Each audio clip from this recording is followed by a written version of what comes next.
Welcome into another edition of Vikings Update. I'm Mark Potts, Sports Information Director at Valley City State University. We are inside the W.E. Osmond Fieldhouse today, affectionately known as the Bubble here on the campus of Valley City State. A big weekend for Viking men's basketball happened right here inside the Bubble. We'll talk about that along with another good weekend for Viking women's basketball, a big win to close the season for football, and a huge weekend for Viking cross country, which sent 3 runners to nationals. That's all coming up right now on Vikings Update. On Friday night, the Viking men hosted Northwestern College, tied at 82 after regulation. We pick it up in overtime. A 3 by Jaden Ferguson and a floater by Daryl Howell, part of 7 straight points for VCSU in OT, as the Vikings picked up a 96-84 victory, outscoring the Raiders 14-2 in overtime. Ferguson and Howell both scored 24 points, and Justin Galloway poured in 22 in the win. On Saturday, Vikings hosted Dordt College, the number 13 ranked team in the country. Back-and-forth game that featured 9 ties and 11 lead changes. Nigel Drury led the Vikings with 17 points, and Riley West had 14, including 10 in the second half. 5 different Vikings scored in double figures. The teams were tied at 71 before a basket from Drury broke the tie with just over 3 minutes remaining, and then the Vikings made 6 straight free throws to hold off Dordt down the stretch. VCSU now 4-0 to start the season, 1-0 in North Star Conference play. On Monday, the Vikings played at Marquette University, NCAA Division I school in the Big East Conference, for an exhibition game. VCSU led 15-11 7 minutes into the game and hung with Marquette for a half, trailing 43-31 at the break,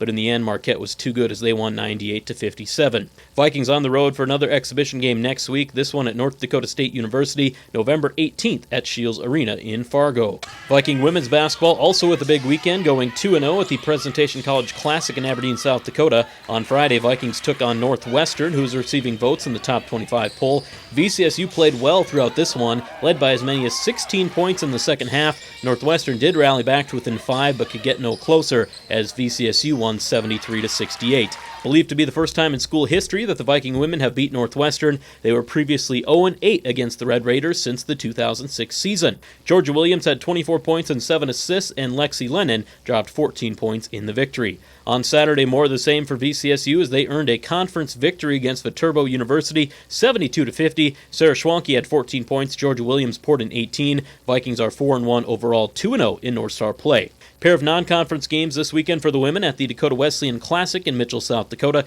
Take on Hastings College and Dakota Wesleyan, both solid teams out of the GPAC Conference. And then November 19th, Vikings are at NDSU for an exhibition game.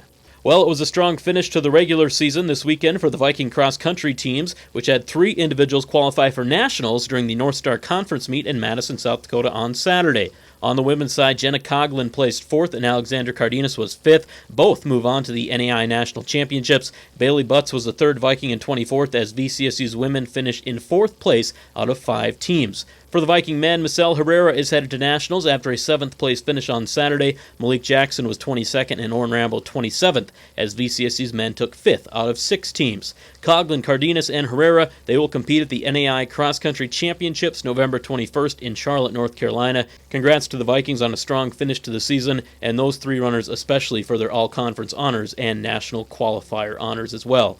Viking volleyball had its season come to an end Wednesday during the first round of the NSAA Conference Tournament. Vikings lost a tough 5-set match at Mayville State. VCSU ends the year 9-20 overall.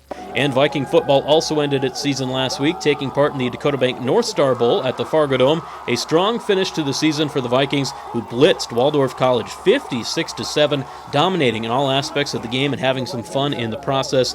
3rd play from scrimmage was a 74-yard touchdown from Curtis Walls to Colby Lum, and the Vikings never looked back, taking a 28-0 lead after the first quarter, 42-0 at halftime, and 56-0 after 3 quarters. VCSU racked up 598 yards of total offense in the game, passed for 6 touchdowns, including 3 each from Walls and Josh Hansana. 7 different Vikings scored TDs in the game, and the Viking defense forced 3 turnovers while holding Waldorf to just 259 yards of offense. The big win was VCSU's 4th victory in a row as the Vikings end the year with a 7-3 record. Vikings are now 16-5 over the last 2 seasons, and they are 37-15 since 2011. Some dominant football over that stretch for Valley City State. Walls passed for 272 yards and 3 scores Saturday. Lum had 2 catches for 105 yards and 2 TDs, and Jacob Dulio gained 98 yards and a TD on the ground. Nicholas McBain led the defense with 8 tackles, a sack, and an interception. McBain and Ethan Preston both finished the season with more than 100 total tackles, the first time Viking teammates have done that since the 2000 2004 season. Joined on this week's edition of Vikings Update by Dennis McCulloch, head football coach here at Valley City State. And Coach, another season in the books, 2015 year is over. Wrapped up in a big way, though, on Saturday at the Fargo Dome, part of the North Star Bowl, 56-7 victory over Waldorf College.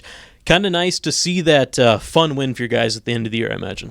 It was. It's a great way to finish it. It was a great environment. For us. Part of that was I thought we had a really nice crowd that came over and supported the team, and that was awesome to see. And band came over, which was great, and created some real positive environment for the day. And then we went out and played well, and really put a stamp on our season. And I know there was a lot of ups and downs and how people probably perceived how we were, and the talent that this group. I thought our guys went out and played at a high level, and I think showed that they're one of the top teams definitely in our league, and I was very pleased to see that, and a very positive feeling for us to finish the season that way. Yeah, you finished the year with a 7-3 record. At one point, hit that tough patch. You were 3-3. End the year with 4 straight victories. It's got to be nice to see the way the guys hung in there and made the most of this season. That's exactly right.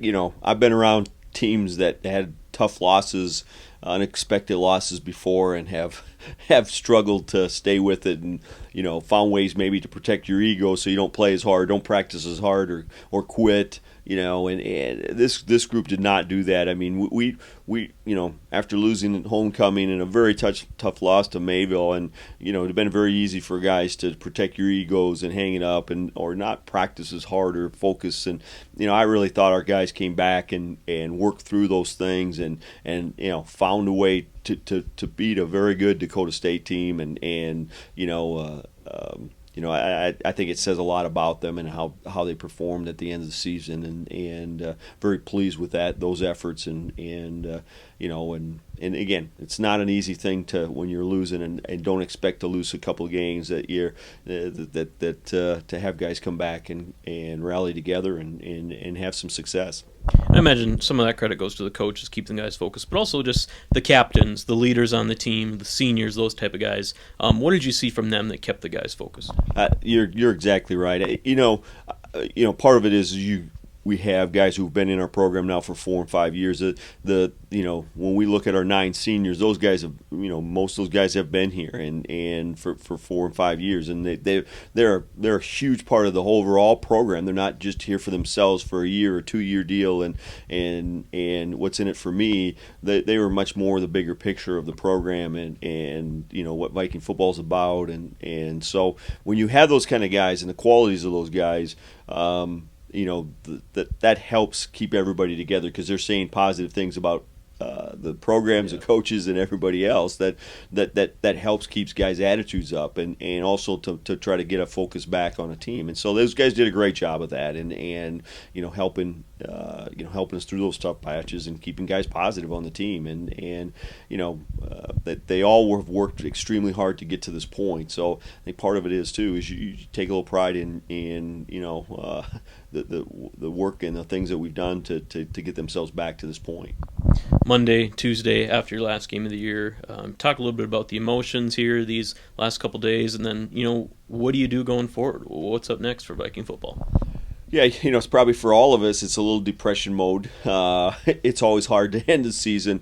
It's always hard to say goodbye to your seniors, the guys who've been here for a long time, extended period of time with us, and have done a lot for this program and our coaching staff. And so that's part of it. It's hard to say goodbye to them and not have that daily contact with them where we're working together for a common cause, and which is always a unique thing. And when that ends, it's always a little bit tough to get over that. But right now we're just decompressing from the season and trying to collect our thoughts again on focusing on recruiting, and that's really the process that we go into now is to follow up with the kids that we've been in contact with and guys that are on our list to start to process for 2016, and so the never-ending part of recruiting that'll start now, and our coaches will start to get on and start getting on the road to make contact with those kids. So It's like I said, it's always hard to say goodbye to a season because you put in a lot of hours to get to this point. Now it's time to try to focus on a new season and a new group of kids. Yeah, a few short months, you're back into spring ball already. Coach, we appreciate the time. Congratulations on another solid season here at Valley City State, and looking forward to seeing you many years in the future. Thanks, Mark. We appreciate it.